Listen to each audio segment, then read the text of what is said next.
ایک شخص راہ حق یعنی خدا تک پہنچنے والے راستے کی تلاش میں لگا رہتا تھا، اور جب بھی کسی بزرگ کے بارے میں اسے معلوم چلتا تو ان کی خدمت میں پہنچ جایا کرتا تھا۔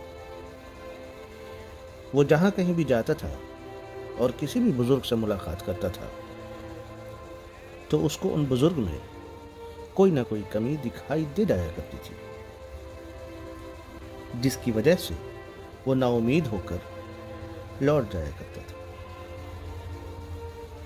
وہ یہ محسوس کرنے لگا تھا کہ راہ حق کی تلاش میں وہ کتنی ہی کوشش کیوں نہ کر لے، اسے ایک بھی بزرگ ایسے نہیں ملتے جو خدا کی راہ میں اس کی رہنمائی کے لائق ہو۔ اس بات کی شکایت وہ لوگوں سے اکثر کرنے لگا کہ اب وہ لوگ نہیں رہے جو خدا کی راہ میں مددگار ہوں اور انسان کے نفس کا علاج کر سکیں، اور نہ کوئی ایسے بزرگ رہے جو معرفت یعنی خدا کی پہچان رکھتے ہیں اور لوگوں کی تربیت کر کے خدا رسیدہ کر سکیں۔ یہ ساری باتیں اس کے دل و دماغ میں گھر کر چکی تھی، اور یہی سارے جملے اس کے زبان پر رہا کرتے تھے۔ یہ اپنی اسی عادت کا اسیر ہو چکا تھا کہ جب کبھی اسے کسی بزرگ کے بارے میں پتہ چلتا تو وہاں پہنچ جاتا اور کوئی نہ کوئی کمی نکال کر لوٹ جایا کرتا تھا، اور اپنی عادت کے مطابق وہی ساری باتیں دہرایا کرتا تھا۔ وہ کہتا تھا کہ مجھے خدا کی راہ کی شدت سے تلاش ہے اور میں اس کی پہچان کا پیاسا ہوں، لیکن کوئی بزرگ ایسا نہیں ملتا ہے جس کی صحبت میری یہ پیاس بجھا سکے۔ کچھ دنوں کے بعد اس کو ایک اور بزرگ کی خبر ملی تو وہ اپنی عادت کے مطابق ان بزرگ سے ملنے گیا۔ جب ان بزرگ کی خدمت میں حاضر ہوا تو اس نے اپنی شکایت کو دہراتے ہوئے کہا کہ میں کافی وقت سے خدا کے راستے پر چلنا چاہتا ہوں اور خدا کی پہچان کے پیاس میں تڑپتا رہتا ہوں، لیکن میری پیاس بجھانے والا کوئی ملتا ہی نہیں ہے۔ آپ کی خدمت میں بھی میں اسی لیے آیا ہوں کہ شاید آپ میری اس پیاس کی شدت کو بجھا کر میری تڑپ کو دور کر سکے۔ بزرگ نے اس شخص کی ساری باتیں بڑی تسلی سے سنی اور پھر فرمایا کہ آپ بہت دور سے آئے ہیں، اس لیے تھک چکے ہوں گے۔ بہتر ہوگا کہ آج آرام کر لیجیے، کل صبح آپ سے اس بارے میں بات ہوگی۔ اس کے بعد بزرگ نے اپنے خادم سے کہا کہ آج خاص مہمان آئے ہیں، اس لیے رات کے کھانے میں مچھلی کا سالن بناؤ اور پورے اہتمام کے ساتھ ان کو کھانا کھلاؤ، اور ایک کمرہ تیار کر دو جس میں صاحب آرام کر سکیں۔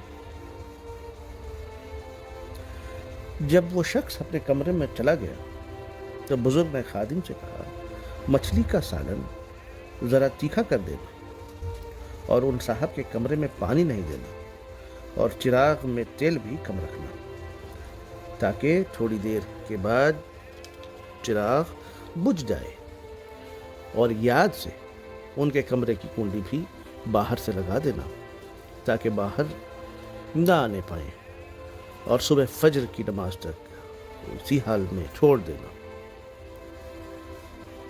بزرگ کا جیسا حکم ہوا خادم نے ٹھیک ویسا ہی کیا۔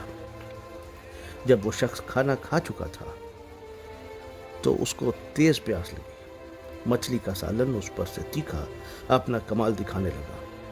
اتفاق سے موسم بھی گرمی کا تھا، جس نے پیاس کی تڑپ اور بڑھا دی تھی۔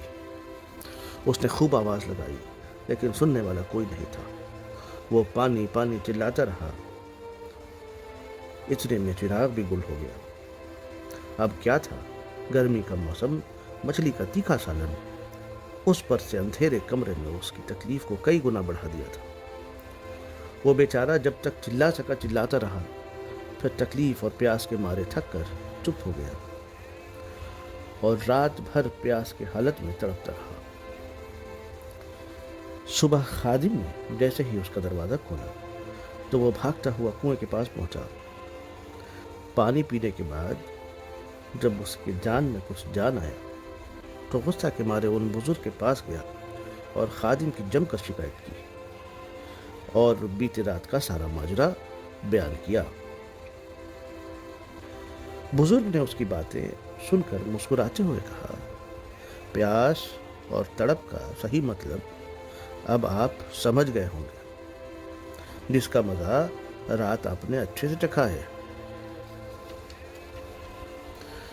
اب آپ ہی بتائیں کہ کیا خدا کی راہ پر چلنے اور اس کو پہچاننے کی ایسی ہی پیاس اور تڑپ آپ میں موجود ہے؟